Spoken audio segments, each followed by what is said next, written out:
Hello दोस्तों। सबसे पहले मैं आपसे रिक्वेस्ट करना चाहती हूँ कि वीडियो देखने के बाद सब्सक्राइब ज़रूर कर लीजिएगा। मैं इन वीडियोस को बनाने में बहुत मेहनत करती हूँ और इसी से मैं अपना खर्चा चलाती हूँ। जो भी सब्सक्राइब करेगा मैं दुआ करती हूँ कि उसकी ज़िंदगी बहुत अच्छी, अमीर और खुशहाल हो। प्लीज़ प्लीज़ सब्सक्राइब कर लीजिएगा। दोस्तों, आज मैं आपको अपनी ज़िंदगी की वो कहानी सुनाने जा रही हूँ जो आज भी मेरे दिल में ताज़ा है। मेरा नाम अनन्या है। मैं 29 साल की हूँ और एक छोटे से शहर में रहती हूँ जहाँ हर कोई एक दूसरे को जानता है, जहाँ सुबह की चाय की दुकान पर भी लोग रिश्तों की चर्चा करते हैं। मेरे पापा एक छोटी सी इलेक्ट्रॉनिक्स की दुकान चलाते हैं, मम्मी घर संभालती हैं और मेरे 2 छोटे भाई स्कूल जाते हैं। मैं यूनिवर्सिटी में MBA की आखिरी साल में थी। दिन भर क्लास, प्रोजेक्ट और घर की मदद में गुजरता था। मैं हमेशा सोचती थी कि पढ़ाई पूरी करके अच्छी जॉब लूँगी, परिवार को सपोर्ट करूँगी, क्योंकि पापा की दुकान पर कभी कभी महीने के आखिर में पैसे की तंगी हो जाती थी। उस साल कॉलेज में एक बड़ा प्रोजेक्ट आया था। हमें ग्रुप बनाना था और अलग अलग बैकग्राउंड के स्टूडेंट्स को साथ काम करना था। मेरे ग्रुप में आरव शामिल हुआ। आरव हमारे शहर का नहीं था, वह एक दूर के गांव से आया था। उसके पिता खेती करते थे, माँ घर संभालती थी और वह स्कॉलरशिप लेकर यहाँ इंजीनियरिंग पढ़ रहा था। पहले दिन जब हम सब बैठे तो आरव चुपचाप नोट्स लेता रहा। मैंने उससे पूछा, आरव, तुम्हें यह टॉपिक समझ आ रहा है? उसने हल्के से मुस्कुराकर कहा, हाँ अनन्या, लेकिन थोड़ा और डिटेल चाहिए, मैं रात को पढ़ लूँगा। उसकी आवाज़ में इतनी सादगी थी कि लगा जैसे कोई पुराना दोस्त बात कर रहा हो। धीरे धीरे प्रोजेक्ट के काम में हम दोनों ज़्यादा समय साथ बिताने लगे। लाइब्रेरी में घंटों बैठते, लैपटॉप पर चार्ट बनाते। आरव मुझे बताता कि गांव में कैसे बिजली जाती है, फिर भी वह मोबाइल पर पढ़ता रहता है। मेरे छोटे भाई बहन को देखकर लगता है कि अगर मैं अच्छा करूं तो उनका भविष्य बदल सकता है, वह कहता।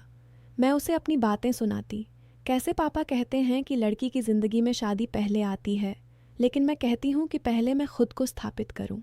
वह सिर्फ सुनता और कहता, तुम सही सोच रही हो अनन्या, सपने पूरे करने में समय लगता है।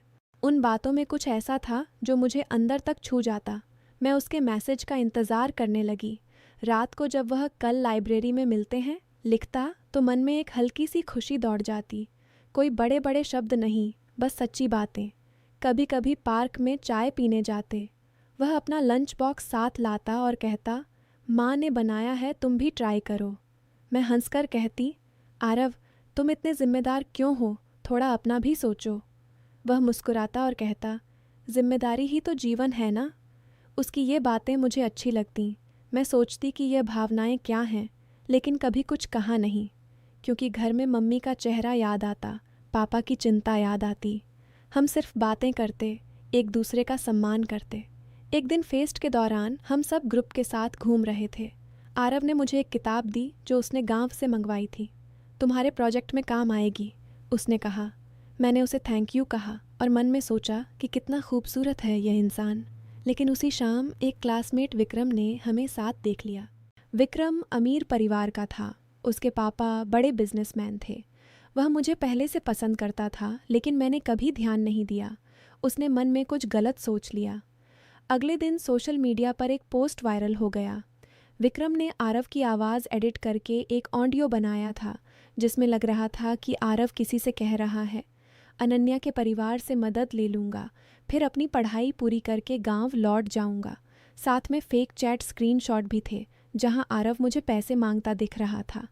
पूरा कॉलेज बोलने लगा, अनन्या को फंसाया जा रहा है, गरीब लड़का अमीर लड़की के पीछे पड़ा है। अफवाहें घर तक पहुंच गईं। पापा ने मुझे बुलाया, उनका चेहरा लाल था। अनन्या, ये क्या चल रहा है बेटी? लोग दुकान पर आकर पूछ रहे हैं कि हमारी लड़की किसके चक्कर में है। हमारी इज्जत का क्या होगा? हमने तुझे इतनी आज़ादी दी, यह उसके लिए? मम्मी चुपचाप रो रही थीं। छोटे भाई डर के मारे मुझे देख रहे थे।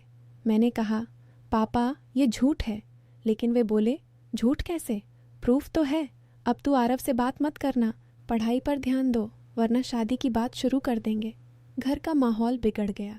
मैं अपने कमरे में बैठकर सोचती, आरव ऐसा कर सकता है क्या? दिल कहता था नहीं, लेकिन वो फेक ऑडियो बार बार दिमाग में घूमता। मैंने आरव को मैसेज किया, ये सब क्या है? उसने तुरंत जवाब दिया, अनन्या, विश्वास करो, ये मेरी आवाज़ नहीं है, किसी ने बनाया है। लेकिन मैंने जवाब नहीं दिया। ट्रस्ट टूट गया था। उसी हफ्ते घर में और मुसीबत आ गई। पापा की दुकान पर एक बड़ा ऑर्डर रद्द हो गया। पैसे की बहुत तंगी हो गई। मम्मी की तबीयत भी खराब हुई। डॉक्टर ने ब्लड टेस्ट करवाए और कहा कि कुछ दवाइयाँ महंगी हैं। मैं रात को सो नहीं पाती। आरव ने कुछ नहीं पूछा, बस चुपचाप काम करता रहा। बाद में पता चला कि उसने अपने पार्ट टाइम जॉब से जो पैसे बचाए थे वे मेरे पापा की दुकान पर अनजाने में किसी दोस्त के नाम से भिजवा दिए। पापा हैरान थे, लेकिन किसी को पता नहीं था कि भेजने वाला कौन है। अफवाहें और बढ़ गईं। विक्रम ने एक मैसेज भी भेजा जिसमें लिखा था कि अगर अनन्या आरव से दोबारा बात करेगी तो और प्रूफ पोस्ट कर देगा। ये डर था, लेकिन गंदा कुछ नहीं, बस इज्जत का। मैं डर गई। कॉलेज में भी लोग इशारे करने लगे। मेरी पढ़ाई प्रभावित होने लगी। मैं आरव को दूर दूर रखती। एक दिन लाइब्रेरी में वह आया और बोला, अनन्या, मैं जानता हूँ तुम पर क्या गुजर रहा है। मैंने कुछ नहीं किया, बस थोड़ा समय दो, सच सामने आएगा। उसकी आंखों में दर्द था, लेकिन मैंने मुंह फेर लिया। फिर एक शाम विक्रम का सच खुल गया। उसके एक करीबी दोस्त को उसकी यह हरकत पसंद नहीं आई। उसने विक्रम की सारी प्लानिंग की रिकॉर्डिंग और पुराने मैसेज इकट्ठे करके कॉलेज प्रिंसिपल को दे दिए। प्रिंसिपल ने विक्रम को बुलाया। विक्रम ने सब कबूल कर लिया। वह रोते रोते बोला, मैंने जलन में यह सब किया। अनन्या मुझे पसंद थी, लेकिन उसने मुझे कभी नहीं देखा। आरव को देखकर गुस्सा आया। मैंने फेंक बनाया ताकि उनका रिश्ता टूट जाए। अब मुझे बहुत पछतावा है। मैंने एक निर्दोष लड़के और लड़की की ज़िंदगी बर्बाद करने की कोशिश की।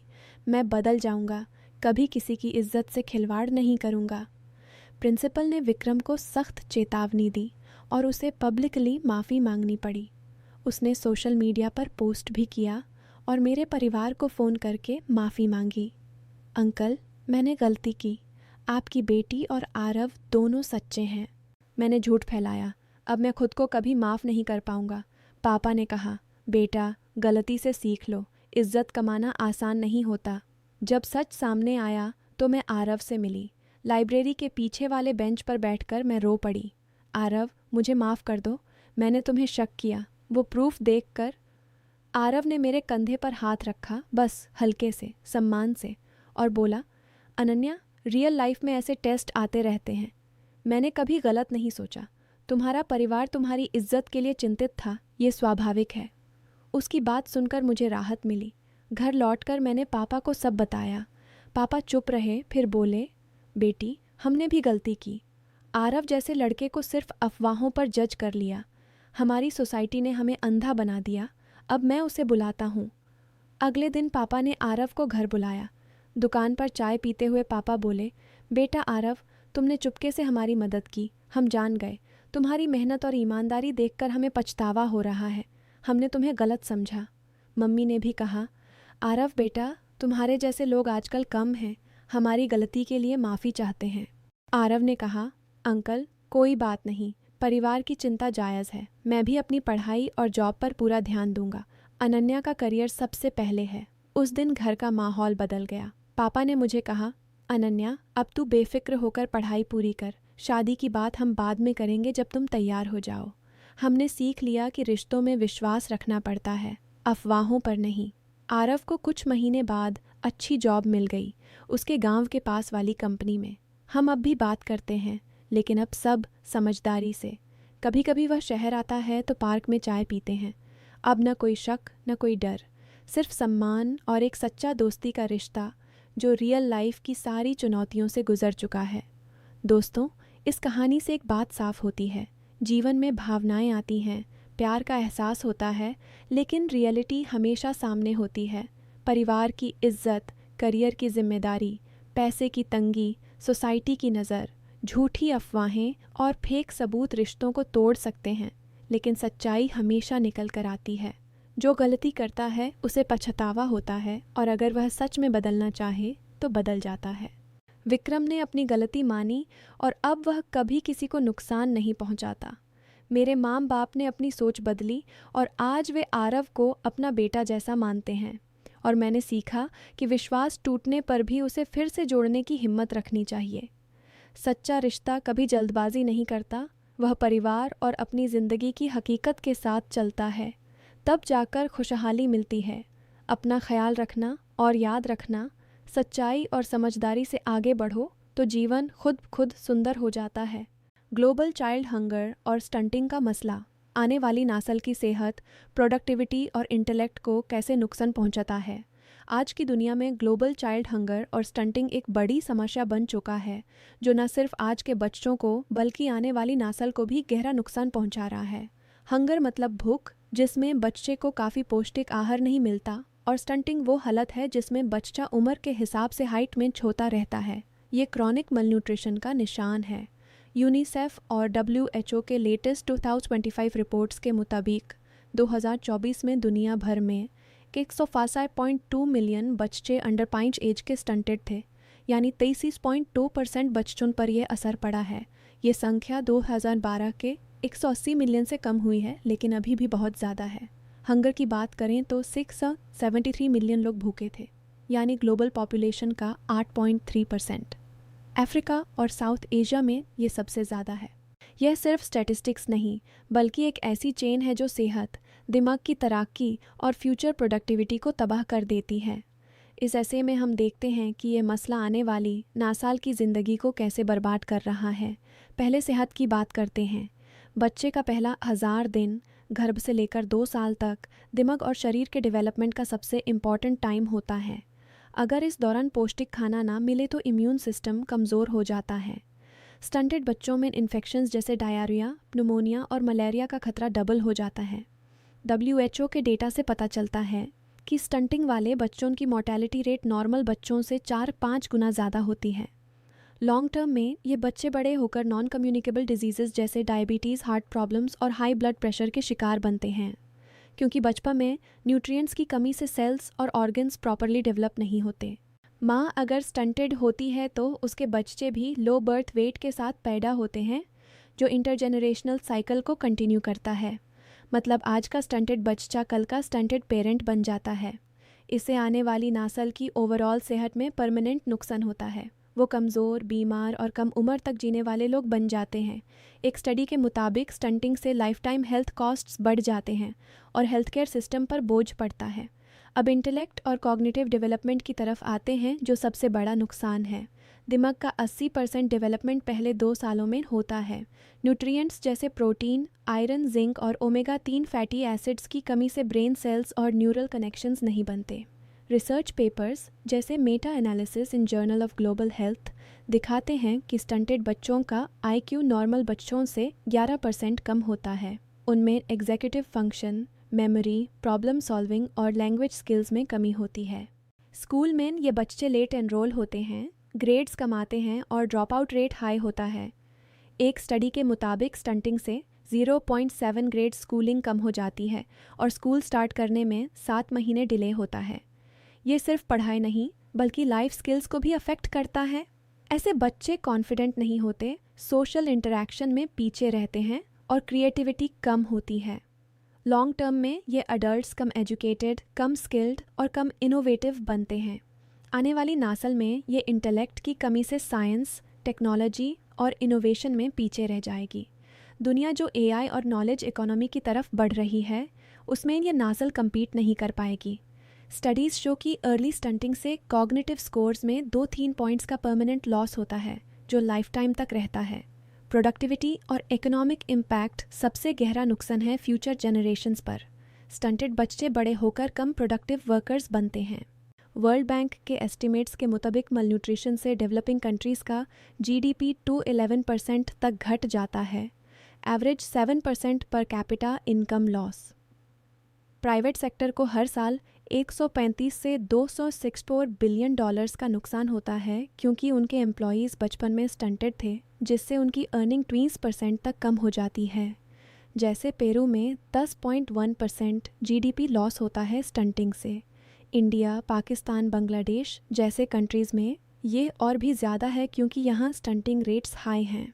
प्रोडक्टिविटी कैसे कम होती है? कम हाइट और एनर्जी से फिजिकल लेबर में कमी, कम दिमाग से ऑफिस या क्रिएटिव वर्क में डिले, ज़्यादा बीमारी से एब्सेंट डेज बढ़ना। एक अडल्ट जो स्टंटेड था, उसकी लाइफ टाइम अर्निंग 22 से 45% कम होती है। इससे फैमिलीज़ गरीब रहती हैं, कंजम्पशन कम होता है और इकोनॉमी स्लो ग्रो करती है।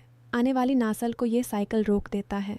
अगर आज के 150 मिलियन स्टंटेड बच्चे कल के वर्कर्स होंगे तो उनकी कम प्रोडक्टिविटी से पूरा देश पीछे रह जाएगा। Businesses lose sales, governments lose tax revenue और ओवरऑल डेवलपमेंट रुक जाता है। एक कैलकुलेशन के मुताबिक हर स्टंटेड बच्चा नेशन के लिए $500,000 लाइफ टाइम लॉस क्रिएट करता है। ये सब मिलकर आने वाली नस्ल को एक विशियस साइकिल में डाल देता है। आज का हंग्री स्टंटेड बच्चा कल का वीक पेरेंट बनेगा जो अपने बच्चों को भी सही न्यूट्रिशन नहीं दे पाएगा। इससे पॉवर्टी, इनइक्वालिटी और सोशल प्रॉब्लम्स बढ़ते हैं।